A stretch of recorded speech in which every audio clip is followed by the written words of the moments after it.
president at bottom of the 420th inning. So there's a crack in the bat. It's hit. He's running. He's rounding first. He's rounding second, completely ignoring third base. Oh, he's sliding head first into 69th base with Doug Mellard. What up, and welcome to 69th Base. I am Doug Mellard. This is the podcast where I rip apart every dumb argument that comes out of the mouths of people like Skip Bayless and all these other idiots that think they know anything about sports, and they really don't. We've got a good show this week. We're going to talk a little bit about how Skip may have ruined the Cowboys season, why he thinks Tom Brady is playing as good as ever. Of course, he is once again saying Aaron Rodgers, despite playing out of his mind, is overrated. Jason Whitlock has an insane take that will make you laugh. We've also got Lakers Clippers overreactions and a very funny guest, Alex Hanna of the Big Dog Lakers podcast that you got to check out. But first, guys, I don't know if you've seen this viral video online, but there's this clip out there. You can find it on the YouTube. You can probably just type in Grandma Gorilla or Grandma Gorilla shit, and you'll find it. And there's this family at a zoo, and they're looking at this gorilla. And the gorilla doesn't look happy, you know, because he's at a zoo. And he's holding a pile of his own shit. And he's kind of like motioning back and forth, gaining momentum. You know what's about to happen. He's got that scoop in his hand, and sure enough, he flings the shit into the crowd, and there's a big scream, a lot of ruckus, and everybody's laughing. And then the grandmother of the family, who probably, I can't give her exact age, but if I were to guess, she witnessed the signing of the Magna Carta. She was old. She's very old.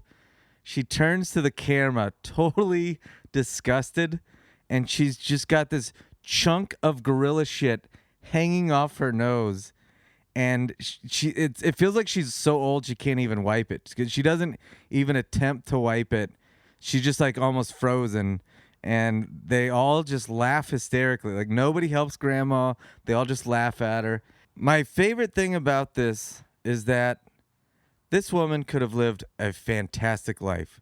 She could have done some cool things. She could have been the first female astronaut. She could have had an affair with JFK, you know, anything. She could have done whatever.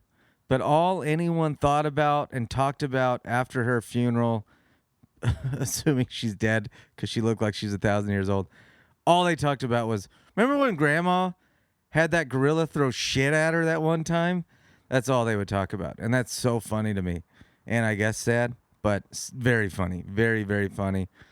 But guys, I am telling you, I would rather be that old lady with the shit thrown from a gorilla's asshole onto my face. I would rather be her with my family laughing at me for the rest of my life about that gorilla shit on my face, and even never have that gorilla shit wiped off my face, than to be Skip Bayless, for sure. And you can quote me on that. I think I'll actually get a tattoo that says that. Guys, we got an awesome show. Stick around. I don't know why I say stick around. I just cut it, and then the guest magically appears. But get ready. Here comes the guest, really funny guy, Alex Hanna. And I've got my guest here, Alex Hanna, very funny guy. Give it up for Alex, everybody. Yeah, cheers, admiration. Thanks, Doug. Thanks for being here. You have an awesome podcast, Big Dog Laker podcast. You want to tell us a little bit about that? Yeah, about the Clippers? We deconstruct and reconstruct the Clippers every night. Kawhi is God, and no, we do a Lakers podcast. We love the Lakers. It's me and two buddies, Ryan Shoemaker and Kevin Macias, and we just talk about the Lakers. What's happening? Why is LeBron on China's side? Why is he a secret agent for China? Why is he indebted to Xi Jinping? Is he anti-Taiwan? Is he anti-Taipei? Are we going to get him in the trade deal? Is he going to be sent to the Chinese Basketball Association? Things like that, you know? Yeah. Just, your typical It's a Lakers fan. It's podcast. a fan podcast. Yeah. You know. Yeah. It's Lakers. I guess pretty big lightning rod, as well as LeBron. It's the perfect culmination of attention and Hollywood and. Yeah, definitely. It's like all the glitz and glamour of the NBA because, you know, LeBron's the biggest Yeah. lightning rod for the NBA, but he's Right. also the most attractive person on the floor. Like his game is just so beastly, you know? It's crazy. And him being on the Lakers now, it feels like everybody just loves to hate LeBron and they love to hate the Lakers. So Yeah, it's a perfect marriage. Mikey might be in and out on this one, but What up? we were at the I guess kind of similar thing. We were at the Rams Buccaneers game Oh, yeah. a few weeks back, and Kawhi came up on the big screen, and everybody started. The whole stadium booed. The whole stadium. Yeah. Not like a few people, not half the crowd. Like Everyone. the whole stadium was just Lakers fans. We did not. I wasn't looking at the screen at the time, and I just heard massive boos. I think we were maybe coming back to our seats. And we were just like, I'd ask people around, what the fuck is going on? And they were like, oh, Kawhi just showed up on the screen. I was like, Maybe that's why Jared Goff threw 12 interceptions that game. yeah. He was just confused and He's wanted just some watching the answers. TV. Yeah. Right. It was, I mean, I guess it's just massive love for the Lakers, really. That goes. I think also, were you here that night that the earthquake happened and also Kawhi decided to go to the Clippers that night? Oh, right. Yeah. I was at a Dodgers game. It was great. Yeah, it was a great place to be. It was such an alternate reality version of LA. The worst thing that happens, a earthquake, and then the second worst thing that happens is the Lakers get dismissed by an all-star caliber player. It just felt like he betrayed everybody, and Right. he just did it so secretly. He pulled Paul George from the Thunder. He just looked like a That snake. was the most kind of baller, under the radar. Everybody's saying what he's going to do, and Yeah. then, he just under the table put this master plan together. And even if you hate him, it's like you gotta hand it to him that he did something big, and It changed. It changed LA culture. And I think it changed Clippers culture. It's good. I think it's good for both teams that they have this new rivalry. Yeah, I think we saw that opening night. 'Cause Yeah, that was nuts, and we'll get into that a little bit later. But before we dive into all the sports talk, I'm going to share something with you that I have not discussed on this podcast. I've tried to do this on stage, but it's so crazy. I'm having trouble putting all the pieces together. And on top of that, it's almost unbelievable. I don't think people believe, especially the end part. But anyway, in college, I went to the University of Texas in Austin. And I'm old. This was the year 2001. I know that because the day we started this, well, I guess I'll back up a little bit.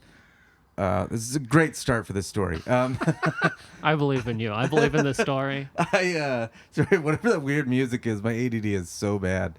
There's some crazy music right outside the window. I don't know what's happening. So around 2000, 2001, Nicole Kidman and Tom Cruise split up. They had a marriage, and this is early internet. I worked at a pharmacy, slash, Eckerd CVS or whatever kind of thing. And couples would come in and they'd see these tabloids over this big. It was such a big deal at the time that Tom Cruise and they were the couple or whatever. The first internet breaker. Yeah, it was a huge deal. And couples would come in and they would argue over whose side they were taking. I saw couples get mad at each other about whose side they were on, Tom or Nicole. So I thought that was so ridiculous that people get so wrapped up in. And this is me on a podcast where I bash Skip Bayless and talk about athletes as gods, But I was like, this is so dumb that these people are so intertwined with these people they don't know, and you take sides when you don't really know what happened behind closed doors, So I started this fake organization. I found out for $5 and 10 signatures at the University of Texas, you could start your own club, any kind of club you wanted. There's almost no restrictions. So I started the Nicole Kidman Foundation help get her back on her feet after her divorce. And it was a joke. And there's a part of me, this was like after Fight Club came out, there's a part of me, it was like, they had this like kind of quasi message that was like, live your own life kind of thing. Don't live through celebrities. But 99% a joke. Like, it was just so stupid. So we were hoping to get like, after the initial 10 signatures, we were hoping to get like, I don't know, 50 people to sign up over the semester. Mm-hmm. We didn't have any sort of plan. There wasn't an actual club. Like, we literally would just hang out to get signatures. And then we figured if anything happened, we'd take it from there. But we thought we'd get a handful over a semester. We got 3,000 signatures in like 2 weeks because all the clubs that hang out to get signatures and stuff and recruit people are all the same boring, dumb math club or whatever that no one cares about. So when they see something ridiculous, they're drawn to it. And we would have these gimmicks and stuff. We had a day where you could throw pies at us and like people loved it. And we started kind of blowing up and we unofficially became like the largest UT organization ever, according to some random school officials. And then as we grew and grew, I started, like, our whole group started getting invited to parties and stuff that we would never be invited to. And, like, I remember one time we were invited to this, like, pep rally-ish kind of party thing where I literally thought, like, this is an ambush. We're going to get there. We're the nerds. Uh-huh. We're going to get beat All up the as soon as we jocks. get there. Yeah. But it wasn't like that. As soon as we got there, it felt like Fight Club a little bit where, like, somebody came up to me and they're like, oh my God, you're the Nicole Kidman guy. And I was like, what? It was almost this anti-fame club. And then I got recognized and they whisked me to the front because there's this long line to get in. And then like, I didn't have to pay for my drinks. And so I got free booze. They whisked me to the front of the booze line. It was just crazy. And then like the girl I was dating at the time went to the party with us and there were like girls going up to her like, you're dating the Nicole Kidman guy? And it was just like, what is happening? So it just kind of took off. A lot happened in between. We had a rally kind of early on where we staged. We had like 50 of us and we split it in half to where it was like fake protesters, like half pro Tom, half pro Nicole. And they would kind of like bicker at each other, but it was all us. We, choreographed the whole thing. I gave this big speech where I cried about how much I was into this whole cause. And, kind of just kept building and building. And then there's Penny with the dog toy. And then after a while, we started getting these weird little email threats. And it was just like a random email. There's no name or whatever attached. It wasn't like a UT email. It was just like random Yahoo or whatever. I think it was like a random, I can't remember. It was like some weird handle. Mailer demon or something. Yeah. And so, at first it was like, haha, like whatever. We dismissed it. But it just kept coming from the same whoever. And at first it was kind of funny, but then it started turning into like, I'm going to kill you, and like very threatening. Oh, shit, yeah. And That's how you know you made it, though. I know. It was great. And and I worked at a shoe store that was like kind of across from the university, a little bit down. And at one point, I went into work, and someone had plastered our work, the whole windows, you couldn't even see in, with these flyers that had like my name and face on it. And I was saying I was affiliated with the KKK. Like, to where it just got to where it's like, all right, this is not funny at all anymore. Yeah. I have to do something about this. So I had to go to the dean of students over the Nicole Kidman Foundation and like tell them like, hey, my life's been threatened. They're like, I don't know who this is. They're trying to see if they could figure it out, or I don't know. And nothing can really be done. My friends start getting nervous about it. And then in the end, we were planning a second rally, and we got another threat, and they said, if you go through with your next rally, Doug is going to be assassinated. And like, my friends were like, we're not doing this. Yeah. And I wanted to do it. I was like, fuck this. Like, if this is how I go out, this is how I go out. Because I never thought like they would really kill me, but Looking back on it, do you still feel that way? I would absolutely still have tried. I wanted to do it, and I get the concern of like safety, I guess. But my thought was, it's just some other comedic group, because there are a few comedic groups on campus, and ours had blown up so much. I think a couple groups got kind of jealous, and I didn't care about.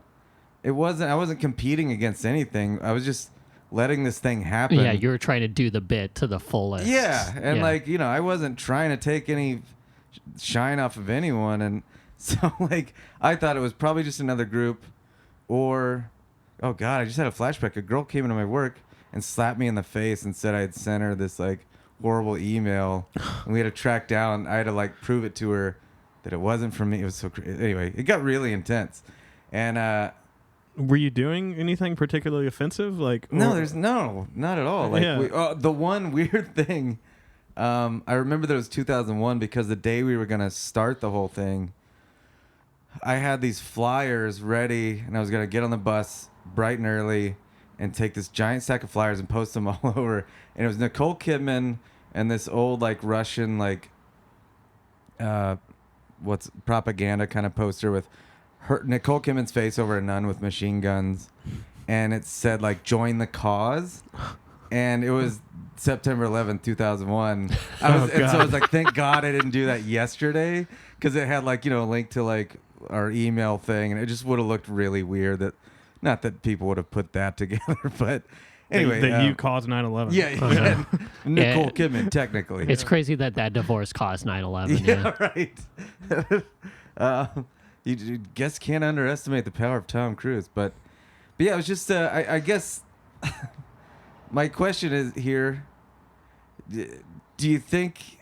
I mean, Penny, what is it? I saw her lips getting pursed for that bark. I was like, wait. This is the most early distractions ever. Penny, she doesn't bark either. Penny wants to be weird. on the podcast. You're doing great. She's got like 42,000 followers, so she's doing the best of any of us. Oh, that's an LA dog right there. Yeah. She's the one whose coattails we should all ride. Penny always has clothes on when I come over here, and I'm most impressed by that. Yeah. Oh, by the way, yeah. Is she getting a Halloween costume? Yeah, she's going to be David Bowie's character from Labyrinth. Oh, yeah. Yeah, it's going to be with a cock piece and everything. But yeah, I guess what I was going to ask, do you guys think that I was in the right for going through with it? Or I guess like wanting to still do it. Would you guys carry the joke on? I just never felt like it was an actual threat of violence. And at the time, being that, like, you know, a kid basically, if I were to be shot over Nicole Kidman and I died, you know, carrying out a joke, and this is all pre-comedy, I just felt like that would have been, you know, the way to go. Yeah. You see the bit until you're assassinated. Yeah. I think everybody around you was probably right in telling you that you shouldn't go through with it, because a bit isn't worth dying for. But at the same time, you put on your Kevlar and you do the damn bit. Yeah. And since you didn't kill yourself, the Catholic Church would let you into heaven also. Oh, right. Yeah. Can you not go if you commit suicide? This took a dark turn. I don't think so. Yeah, that's a sin, right? Like, yeah. Based on Kingdom of Heaven, the Orlando Bloom movie, I know that they cut your head off if you commit suicide. Wait, that's like in a Jewish cemetery where if you have a tattoo, they'll like take off the tattoo so you can be buried in the Jewish cemetery. Yeah. Oh, wow. Because if you have tattoos, you can't be buried. Oh, wow. Yeah, I would religion, right? I would have to be... Is there any religion that's anti-bit? And that's what we need to know right now. If you're an anti-joke religion, we can't get you into can't get you into that kind of heaven. The religion that must not be named down the street, maybe. I don't know. Oh, yeah.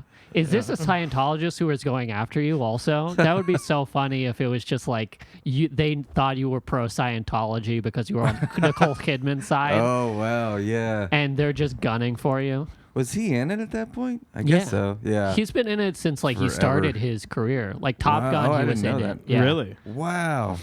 Crazy. I don't think I heard about him being a Scientologist until like the Katie Holmes meltdowns. Yeah, I think that's the first I've heard of it. But I do remember it definitely went back beyond that. But I didn't know it was that far back. Yeah. That's crazy. Because when he was in that marriage with Nicole Kidman, like one of the reasons she got out of it was because he was so into Scientology, and she wanted to protect those kids that she had. Right. Like that was her main goal of like the divorce, was to like shield the kids and get away from him. Man, we've already covered so much ground. round, and we haven't even gotten into sports yet. Kind of love it. This is great. I just had another flashback, by the way, that at one point there was a movie that was being filmed, I think on campus or around campus, and I brought a bunch of flyers and handed them out in a line because there was like open auditions for some bit parts, and I had like long teal hair at the time, and some casting director saw me outside and was like, "We want you to audition for a part," and this is pre-comedy or anything, but I always knew I wanted to be in entertainment in some way, so I was like, how crazy would it be if I get this break because I started this dumb club and now I'm like pestering these people in line. So I do the thing and then I bombed the audition. I was so nervous. Oh, sure. I basically just froze. First ever audition for anything. But I had those flyers and I go, so I have this club, the Nicole Kidman Foundation, which just sounds like this mega fan. Like they don't, because I was so nervous. They don't get the joke. Yeah. Yeah, there was no humor, but it had this crazy flyer, and I know I bombed. Even if I nailed it, they would be like, "We can't have this guy on set." She ended up not being in the movie anyway. They cut her or something. Oh, she was supposed to be in the movie that they were filming. She was supposed to be in it. So I was trying to hopefully get someone to make her know that this thing was going on, and it was kind of picking up steam on campus. I thought that would be so funny. And you could have had a sex scene with Nicole Kidman had you not choked in that audition. Damn it! That's where everything went wrong. By the way, she did win an Oscar the next year, so I think our foundation was up to some good stuff. There's a lot of Academy members in UT. Yeah. Let's jump into Skip's Dumb World. Let's get into the worst takes. Guys, we're going to get into some NBA stuff a little bit later. I was excited this week because, I am a Cowboys fan, but the Cowboys had a bye week, and I was so excited that, hey, on the podcast, I don't even need to mention the Cowboys, but I forgot Skip Bayless, even in a bye week. Like, the leading topic almost every day was something about Dak Prescott, and it's like, who cares? He's resting. You can't dissect any film on him. Yeah, you don't know how he's playing right now. There's nothing too crazy other than his contract's still not signed. So I was kind of excited to dive into other stuff. But one funny thing that did happen this week, Cowboy related, Skip Bayless had Orlando Scandrick, who was just cut, former Cowboy who was just cut by the Eagles. He had him on the show, and Scandrick just talked crazy shit all over the Eagles, and it just looked like a case of hurt feelings, he was kind of a scapegoat kind of cut, but by him talking all that shit, a lot of the players in the locker room came back at him, and then they held a players only meeting, and then they beat up the Bills so badly, and they looked so good. They looked the best they've looked all season maybe, and I just think it'd be really funny if Skip Bayless, who claims to be the world's biggest fan of the Cowboys, even though he's really kind of the worst fan, had Scandrick on, and that started the downfall of the Cowboys and the uprise of the Eagles because of a guest that he booked. This is like a supercharger for every Eagles player. Like Carson Wentz just throws a perfect game, perfect quarterback rating from now on. 158 all day. That sucks to go up against you rejuvenate your rival. They're like Goku in the tank, and and they're just getting fueled by fucking. I mean, I think Skip might have really. Yeah, I don't know how much that stuff can really carry on to the field, but I think it carries in people's minds, though. Yeah, a little bit. And one thing that I did think with the Eagles 2 years ago when they won the Super Bowl, their whole thing was they rallied around, we're the underdog, and they made that this theme. Yeah. And they rode that all the way to the Super Bowl. They rode that all the way down that huge cock on Nick Foles. on Nick Foles. Nick Foles has a big dick, if you didn't know that. Check Pornhub. We both know this firsthand. But so if there is one team that could ride that into the playoffs, it's like I am. As much as I want the Cowboys to win and the Eagles to lose, if this were to happen and it was all in Skip's head, his fault, That'd be beautiful. Totally worth it. Totally worth the Totally. Cowboys being just a non-entity for the next 5 years. Yeah, I don't think they're gonna win the Super Bowl anyway. So How many losing seasons would you trade for Skip to not like the Cowboys anymore? oh wow, Like 3? easily. Oh, that'd be great. If he just took off the jersey, that like tight jersey, I like flipped through his Instagram page. I was like, It's I so don't get this man. Like, No, he's man. trying to be like a fitness guru too. Drip Bayless. Drip Jesus. Bayless. It's real weird. Instagram is so creepy. Yeah, it definitely seems like an Instagram that hits on like 18-year-olds. Like I know Yeah. he has a wife and a dog, but it does seem like skeezy. It definitely does, and I can't see him actually doing. I don't know though. He's a weird. I wonder many things about his personal life, but I can't see him actually being that skeezy guy. But that's definitely the vibe it gives off. Yeah. I wonder if it's just so much ego where he's just like, he's approaching 70, but in his head he's like, I'm not 70. Skip is almost 70 Yeah, years he's old, 67, right? and he's wearing Jordans. Every day. My and God. jerseys. How would you feel if your dad just started showing up in like Air Force Ones? Oh my God. There's definitely a line at some point where you look weird in certain, like, Yeah. again, I said it last week, that jersey, there's a cutoff point. I don't know what the exact age is, but he looks strange. But at Yeah. the same time, he has the tightest fitting jersey. I think it's a women's cut. Yeah, it Yeah, does. feels it's like very a women's tight in the cut. shoulder, you know? Have you seen like the women football game that they have before the Super Bowl, the like bikini bowl or whatever? Oh, It yeah, looks yeah, like yeah. the jerseys that they give to those women. Yeah. I think he has a puppy bowl shirt on. It looks like it. It'd be weird to go down like Fairfax and see Skip Bayless, and he's just like as dripped out as every rapper. Like that to me doesn't make it like a good connection, you know? Yeah. Yeah.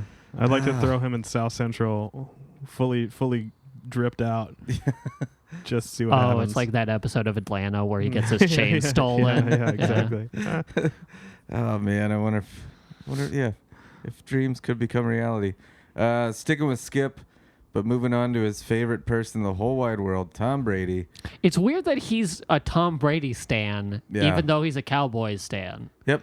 Does he not like Tony Romo also? He did at one point, and I wish I could find him defending Romo because I know that he did forever. Uh-huh. But then he flipped on him, and then especially when Dak took over, he contradicts himself all the time. But it is funny because this year he picked the Cowboys to go to the Super Bowl to be beat with the Patriots, and he said he would be there and he would root on the Cowboys, but he would celebrate with the Patriots when they won. It's like, that's not how fandom works. No, not at all. You're a horrible, shitty fan. Yeah. And but yeah, it's again he roots for Tom Brady and Michael Jordan. Like, what a limb to go out on, Like, good God, you piece of shit. Big Wayne Gretzky fan, too. Right. But he is saying Tom Brady is just getting started. He's playing as good as ever. You look at his stats. He's they're- just getting started, yeah, like he's in just his career. getting started. That's what he said. That's so I guess we got another 42 years ahead of him. You pointed out before he started that he doesn't really have any receivers, but he added Sanu, but he's never had receivers. It's never been a problem. I think Yeah. now it is a problem because he's older. I feel like he is showing his age. I am wondering. I don't know if you guys have heard his house is up for sale. He won't answer questions about retirement, which he's never done that. He's always been openly like, I've got 5 more years. I could see him retiring after this season if they have another deep playoff run or win the Super Bowl. Right, and I think I used to think he would play until he just fucking fell apart on the field because he's so competitive. But then I started thinking about it, and I was like, maybe because he is so competitive, I could also see him like, I don't want to go out, fading away. I want to go out kind of as close to on top, which The a year the removed from the Seinfeld. Super Bowl Yeah. or win it this year. So I don't know. I'm curious. Oh, and I found out his trainer's house is up for sale, which is like another. There might be something to all the. Well, I've noticed he's kind of like gone deeper into social media, and like he's gained a lot of followers this last season because he has these like consistent posts after every game where he's like promoting. Yeah, they're weird, but he's promoting like TB12, and I think he's probably thinking about like building his brand up a little bit while he still has such a huge audience. Right. You know. I saw one right before you got here. It was just his post like, from yesterday. 7-0, baby. You know, it's just like, so creepy. Happy Halloween. Yeah. He is strange. definitely going to that, like, I'm an all-time success story Michael Jackson phase of his career. Yeah. Like, I'm just, like, adopting chimpanzees, Yeah. and my wife is Giselle, and I'm kissing my son on the lips, and that's my life with now. just a little bit of tongue. That's the Michael Jackson part that he also kisses children. That was pretty deep. Good, I just made myself uncomfortable. Yeah, I saw you throw up in your mouth a little bit. You made tens of God. thousands of listeners around the country deeply uncomfortable. I guess my question about Tom Brady. Do you guys think? Do you think he has another 42 years in him? No, I think he has this year and maybe next year, and then he's done. Of life or football? Yeah. What if he just kills himself because he can't play anymore? He's just going out on top. It's like, I got nothing. I just have my millions of dollars and my model beautiful wife and my son with the soft lips. Sorry. Do you think this? Everybody's connecting CTE to like everything. Do you think the kissing is because of the CTE? Oh wow, that is a very interesting question. It could be. Yeah. I mean, he's been banged up a lot. And I want to say, oh man, I wish I had this in front of me, but at one point, didn't he claim that he never got a concussion? I thought that Giselle's like one worry about the offense was that he was doing too many quarterback sneaks and he got a concussion one time or two times or but something there's like that. no way that's it. Like, he had to have gotten some concussions being Yeah. a quarterback, which just feels like very patriot-y, where they just didn't report it, you know? Yeah. Oh yeah. Yeah. That's like I don't know how Gronk isn't just like nonverbal. Right, Like he's on man. every talk show now. Yeah. But he just looks like he's been concussed like 3 or 4 times. He hasn't turned in his retirement papers. He's coming back. Yeah, it's still always going to be a rumor. He teased it a little bit this past week. Yeah. But by the way, so Skip Bayless also said, I don't know if you knew that Mohamed Sanu was added as a receiver from Atlanta, and I guess Sanu to the reporters was like, "Hey, as soon as I got here, Tom texted me, do you want my number 12 jersey?" And he laughed when he said it. And Skip said that Tom Brady was serious about that because that's how badly he needed and wanted a new receiver. Yeah. That he would offer up his number 12. And I just to take that stance at like, no, that was a real thing. That wasn't a joke. He said it when he was fucking laughing. And you can't like... Oh, that's how laughs work? Like, didn't LeBron offered up 23? Yeah, but he meant it. Yeah, but he tried to do it, right? Yeah, and then Nike stopped it because they started making LeBron jerseys too early. Same thing. Do you think in the middle of the season they would let Tom Brady just like No. hand over his number 12 after 20 years? That would he be just give confusing. it to a fucking...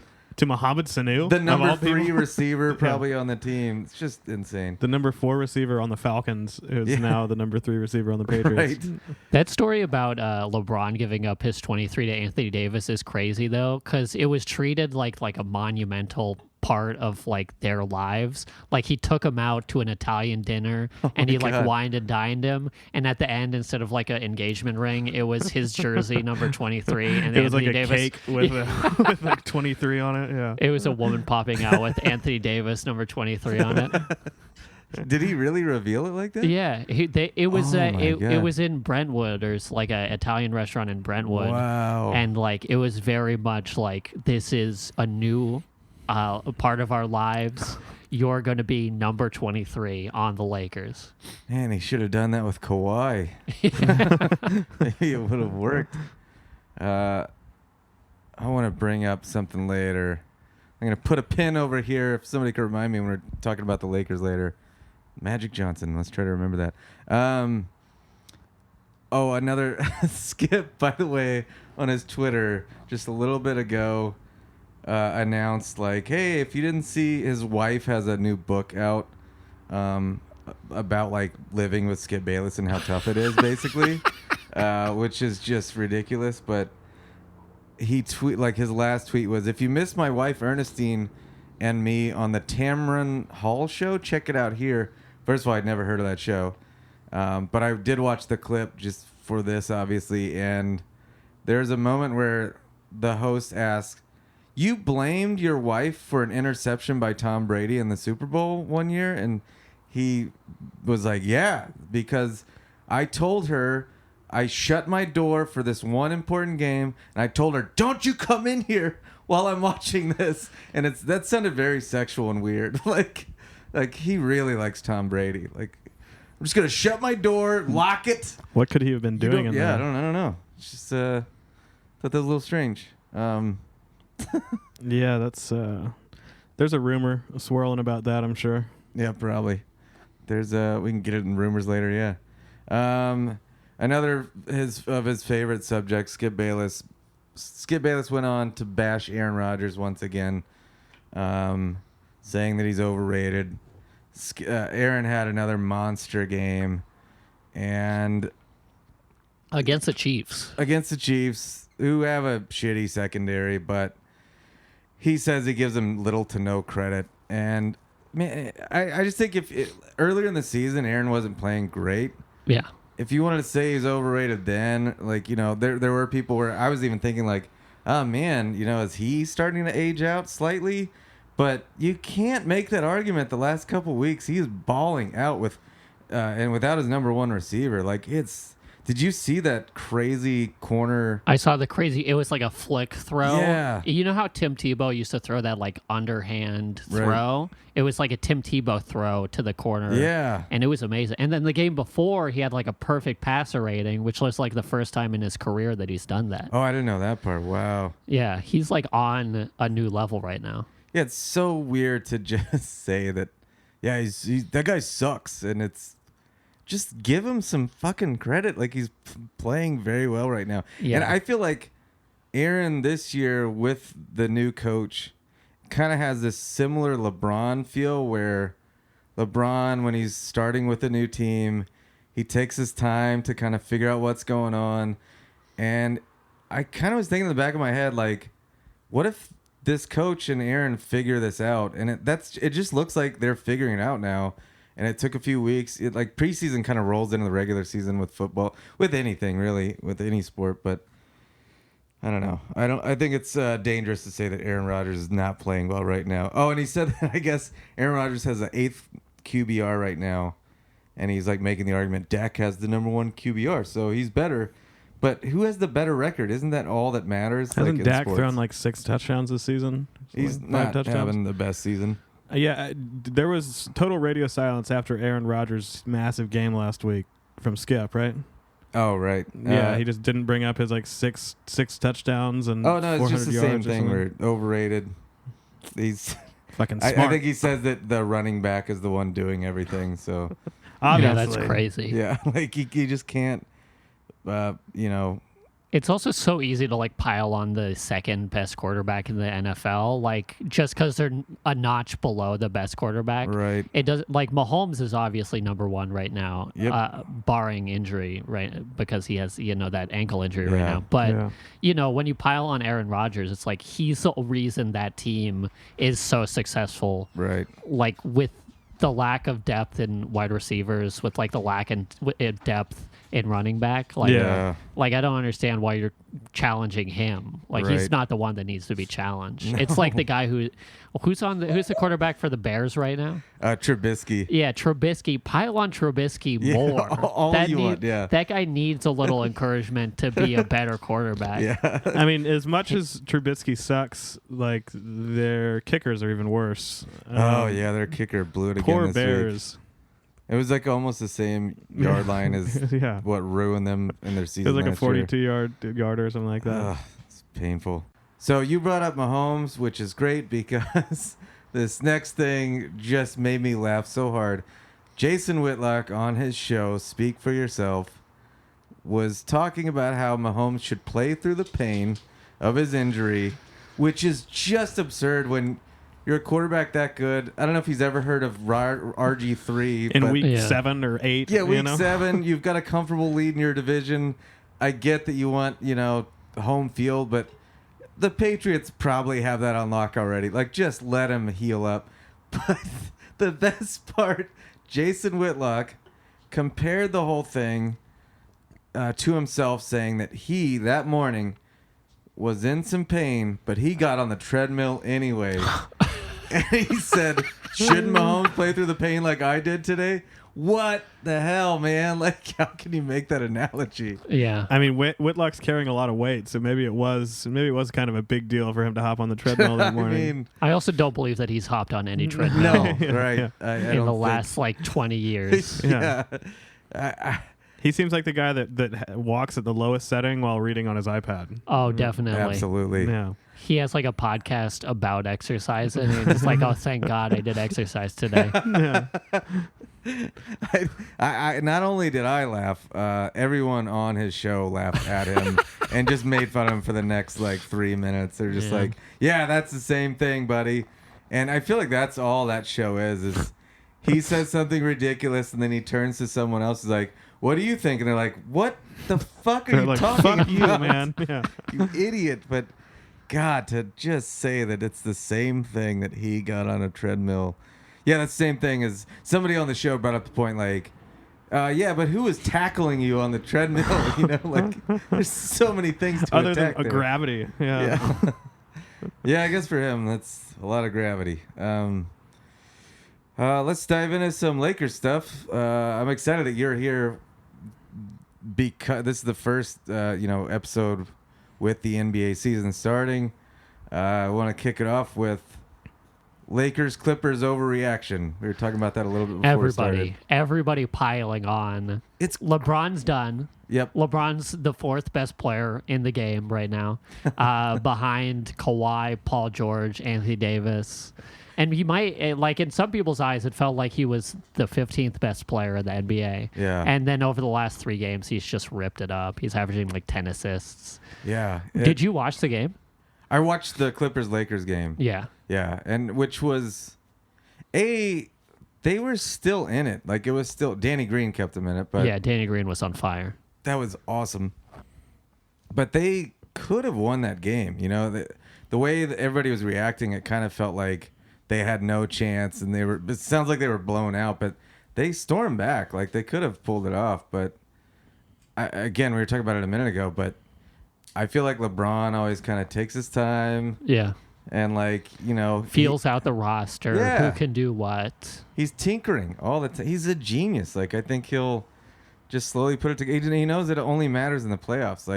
He knows just get in the playoffs, and then, we've seen him with what was the little dude on Cleveland that was his only Matthew Dellavedova. Yeah. We saw him with Dellavedova just go on this tear where that was his other best He took option. the Warriors to 6 games in the finals. Right. Yeah, in 2014. Averaged 36, 8 and 8 or something like that. And then you say one thing about China and your whole career goes out the you're window. done. In LA, you're done. But that was what's crazy about that Clippers game. It was a Clippers home game. It was still half Lakers fans. Oh, for sure, if not more. Yeah, and you felt it in the crowd of Kawhi got booed, LeBron got booed at one point. Wow. When they did the introductions, they were chanting Lakers. Wow. It was just such a different atmosphere, I'm sure, than anybody had ever played. My friend's a reporter now. He has this podcast and he has press credentials. And cool. he was telling me that the Clippers game now that they're facing the Hornets is a completely different atmosphere. Wow. I feel that the only reason why the Clippers are so hyped now is because they have the Lakers to balance them out. Sure, that makes sense. And again, Skip. Well, one, keeping with the overreaction, there were people that were saying on Jason Whitlock's show, Marcellus Wiley said he's a Clippers fan, granted, but he said this team is going to be an all-time great team. How can you make any assumption about anything after one game? Yeah, especially since on Sunday they lost to the Suns. Right. It's the all-time greatest team. They're missing their starting center, their starting point guard. They still lost to the Suns, the worst team in the NBA last year. Oh, man. Well, so like you were saying before we were recording, that means the Suns are the greatest team by default. Oh, they're number one in the Pacific Division. They got the tiebreaker against the Clippers. The Suns are going to the finals, oh, baby. man, for sure. I called that way back when. Yeah, bucket. And Skip also went on to say that this is Kawhi's town now, which is funny because, like you were saying, it was at least half Lakers fans, and he got booed at a Rams game. It's clearly not Kawhi's town. Oh, not at all, yeah. Even if he plays a better season, it's not ever going to be Kawhi's town. And I like Kawhi. Like, he's so fun to watch, and he's a great two-way player and all that, but he's never going to be as big as LeBron ever. No, I don't think so. Unless he wins like legitimately 4 championships for the Clippers, I could see them flipping, and I could see like all the young kids being like, Kawhi's the number one like athlete of all time. But nobody's going to be number one in LA until they win championships. Like, everybody's just here for the hype train. Yep. Nobody's actually here to see like the work that it takes to win the championship. By the way, it is really fun to watch Skip Bayless root for Kawhi because Skip is a Spurs fan. Kawhi stabbed him in the back and left. So he, to this day, won't refer to Kawhi as Kawhi. He calls him number 2 because he's just so hurt by it. And so it's funny that he's like kind of slowly creeping back, like putting his toes in the water. I don't know if that's like a trick to like slow until he can't completely flip, immediately. So he's just kind of, hopefully over time, people will forget that he just shat all over Kawhi for a year, like. Yeah, and during that whole saga where he injured his quad, he was like, Kawhi needs to play. He's like faking this injury. Yeah. He was talking so much shit about his uncle. Right. Like Skip Bayless was the only person who was in Kawhi's like head, I think. And, he won the championship. I think Skip Bayless low-key wins people championships because they want to prove to him and the world that Skip Bayless is full of bullshit. Yeah, he's probably done that for LeBron, Kawhi now. The Eagles will probably win the Super Bowl because of him and Scandrick. There's like a mega thread or like a mega... Have you seen those like YouTube compilation videos where it's like Skip Bayless wrong predictions? I've seen versions, I guess, but I don't know if... Exactly. He had one for the NBA, and it was like 2010 through 2015 or something like that, about like LeBron and championships. Every year he was on the wrong side of history. It was like first year, okay, Miami's going to sweep Dallas. Dallas wins. Oh, Next my God. year, Oklahoma City, they're a young team. They're going to destroy Miami. Miami wins in 5. The next year, like the Spurs, okay, Miami can't beat the Spurs. LeBron's never going to beat Tim Duncan. Miami just beats some. Ray Allen hits that 3. And then the next year, it's like the Spurs win. The next year, the Golden State Warriors win. It's like Skip has never been right about a prediction in his life. Wow, that is glorious. I'm for sure going to watch that after this. Watching him. Have you ever seen the Aaron Rodgers debate? No, what's There's that? one of him debating himself. It's genius. And it's just like, Aaron Rodgers is the best player out there. Then Aaron Rodgers is the worst quarterback of all time. Like, it's just him. It's so, whoever did that is seriously the best. Another crazy NBA take that I absolutely loved. Skip Bayless said he loves Kyrie. And that's mostly, I think, because when he was with LeBron, he wanted to take credit away from LeBron by liking Kyrie. Oh, sure, yeah. So he loves Kyrie still, and he said Kyrie is a next level thinker. And he was like, look, I know the flat earth thing. He brushed that aside. He's like, I can't brush aside a flat earth, theorist. It's not that easy for me. No. It's and I've heard other weird things that Kyrie's like brought up at practices and stuff where he seems like a weird dude. Yeah, well, he did quit on his team because he didn't want to be there anymore because he wanted to play in New York. It's like, yeah, maybe we all want to play in New York. It's probably a nice city to play in, but you can't make an agreement to be there forever, your like whole career, and then be like, actually, I wasn't feeling the season, so I'm gonna bounce to New York. I mean, Boston seems like a cool city to play in, also. Yeah. Everybody was so excited that he came to Boston, or he was traded to Boston, and then he just gets picked apart and cries to New York. God, Skip's good at picking things. He's just the best. What's my favorite part of the podcast? We get to start a new rumor about Skip Bayless this week. Mine, and this again, I always say start a rumor, but I have a source. This is actually legitimate. I heard Skip Bayless found out one time he was at a hotel that Tom Brady was staying at, and he got so excited, so he got someone at Fox to like get in touch with Brady's people so that they could like arrange like a meeting or whatever, and Tom Brady said no, and Skip Bayless cried so much that night they had to go to the hospital out of dehydration. So it's pretty crazy. That's a lot of tears. Yeah, that's a lot of tears. Yeah, that's a lot of tears. A river of tears. Is it one of those like cries where you just start like dry heaving because of it? Like you're so heartbroken that like, the world is crumbling. He's like snot dripping down. I can see him like in that situation, like, beating his pillow and kicking his legs like a child. He really is just like a child. Like he's a 67-year-old child. Yeah. When you told me he's approaching 70, it truly made me rethink how I view Skip Bayless, because he's not only like a troll, he's like an old troll. He's like a man on the internet who's like seen a whole scheme of life and yet chooses to shit on like Aaron Rodgers. It's like, grow up. Yeah.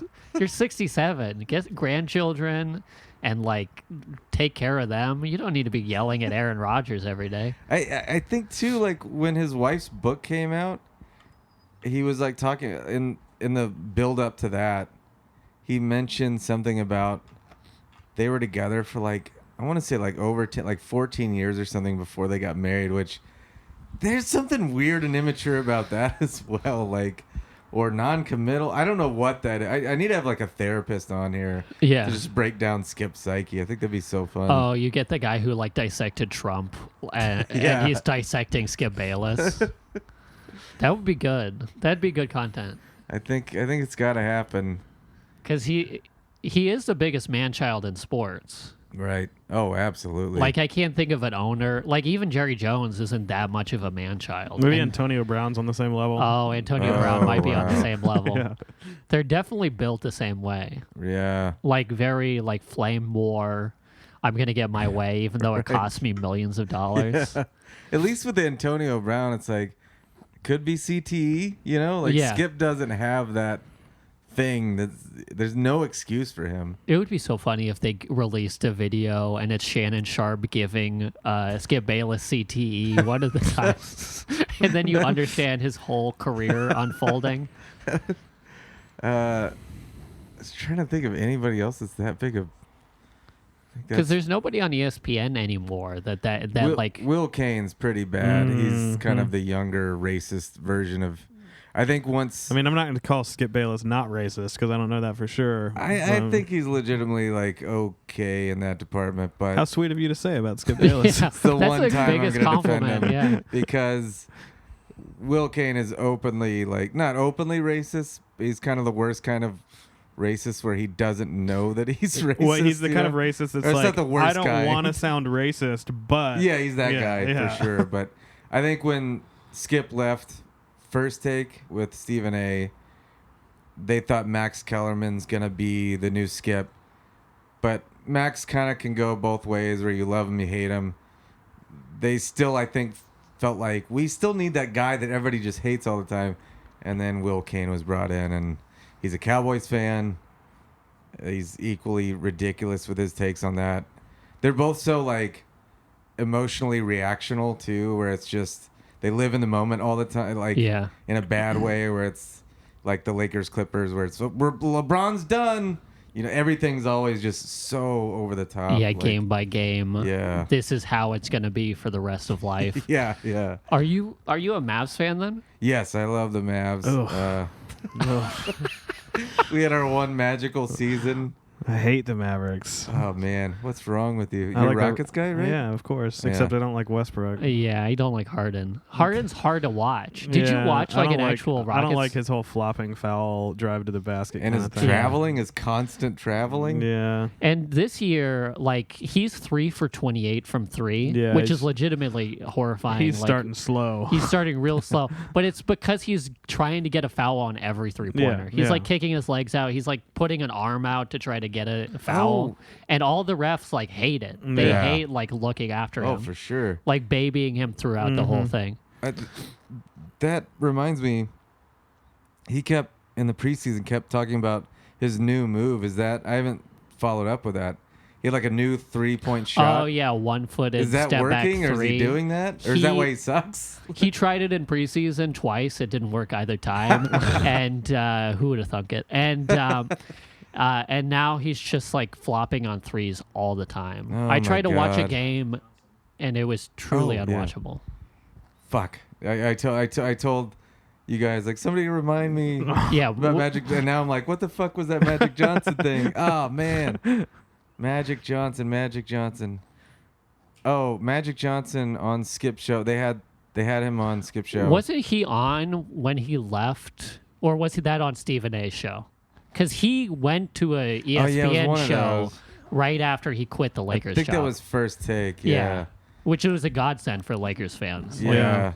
It was just kind of random, but this past week on Skip Show, he said that had he stayed on the Lakers, they would have gotten Kawhi. He didn't say outright, but he kind of led people to. I feel like that's just him. Bless you, person out on the street. I just feel like that's him trying to rebuild his image. I mean, he's always going to be a renowned Laker legend, but it was a pretty weird exit for him, to say the least. It was extremely weird because that was his whole thing going into like his role as GM is you get me in the room, I'm going to close the deal. Like that's my whole job as general manager or president of basketball operations. Yeah. And then Rob Pelinka just steamrolls him, like getting Anthony Davis, working out all the deals for this season and getting under the salary cap. Like he's just such a better GM than Magic. And when he says things like that, it's just like offensive to the Lakers. Like it felt very backstabby.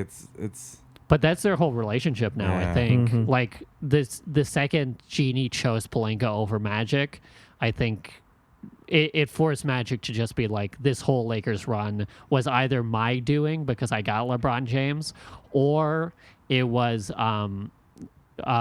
it would have been helped if I was in the room and you guys just backstabbed me. Yeah.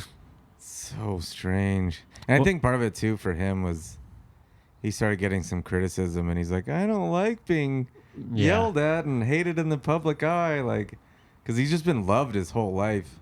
Yeah. Especially like those dream teams, like everybody loved Michael, but everybody like really loved Magic. He was the centerpiece. Right. So I don't have a rumor, but I do have a real quote, and it's not even really it's about Skip Bayless, but it's said by someone else in reference to Skip Bayless. So I was reading this week, Charles Barkley had an interview several years ago. I don't know if you heard this, but he said someone asked him what he would do if he found out he had a terminal illness and he only had a few days to live.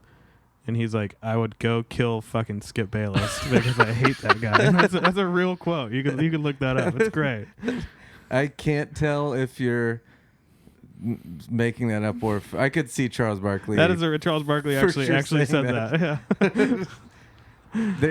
There is a thing on the internet about I don't know which coach this was, but a Tampa Bay Buccaneers coach or GM or somebody, two guys in an office for the Tampa Bay Buccaneers a few years back, and it was like a bad time, and he's like, how do you feel? And he alluded to the fact that like he would rather something horrible, Oh man, I'm butchering this. I'm not gonna put it on. Fuck. I'd have to find I'd have to refresh it by watching the clip. Something along the lines of like, I would rather like put needles in my dick. Yeah, than ride in a car with Skip Bayless coast to coast. It was just so funny to hear this like professional, because you want to think that these guys don't give any credence to people like Skip Bayless. Oh, definitely. But if people like a GM from Tampa Bay are making quotes about how they would never want to associate with him, then I guess something's it has wrong. to- yeah. Something's wrong there. Yeah. It's weird seeing have you ever seen video footage of like NFL teams, like their locker room or whatever? It feels bit, like yeah. every time like Skip Bayless's show or Pardon the Interruption or Stephen A. Smith's show is on one of the TVs. Whoa. And you just go, they're hate watching the shit out of everything that he's saying. Wow. Like That'd for be them, it's like bad reality TV. Yeah, wow. God, I'd like to think that I wouldn't do that. Like if there's like a stand-up show where they're just like, this guy's set sucks. But it'd be hard to turn away from that, I guess. You should be Yeah. the Skip Bayless of stand-up comics. Oh, man. I think there's a market for that. See, I mean, maybe, yeah, but I could never be a You could never piece of just shit. crush Like, someone. that's just, I could never take, Lord knows I could use that money, but I could never be a Skip Bayless in this world. Just No. seems like he's going to die and he's going to look back and be like, what did I do? Like, just talk shit I for created years. enemies my whole life. Yeah, because it feels like nobody likes, even Shannon Sharp, like appreciates that he's on the show, Yeah. but doesn't like Skip Bayless. I'm Yeah. sure when he goes home talking to his friends, he's like, God, it's so fucking hard not to punch that guy in the face every day. Yeah. I go to work. That's like, I'd love to hear a conversation with him and his wife. I'm sure that's mostly what they Oh, talk man. about. God, that'd be gold. Yeah. I wonder if We need to sneak a microphone in their bedroom or bathroom. I think you know? Shannon's a pretty big drinker. It'd be great to run into him in a bar in LA, That would be awesome. get him drunk. That would be. We we gonna would definitely record. get sued for that, though. Oh, for sure. Pull a Antonio Brown, John Gruden Yeah. audio clip.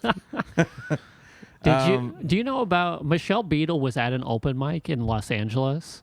Have you heard about this? No. She was at the West Side Comedy Theater open mic just watching people because she had seen I'm Dying Up Here and was yeah. like, I got to get in on stand-up comedy. This is so funny watching people fail.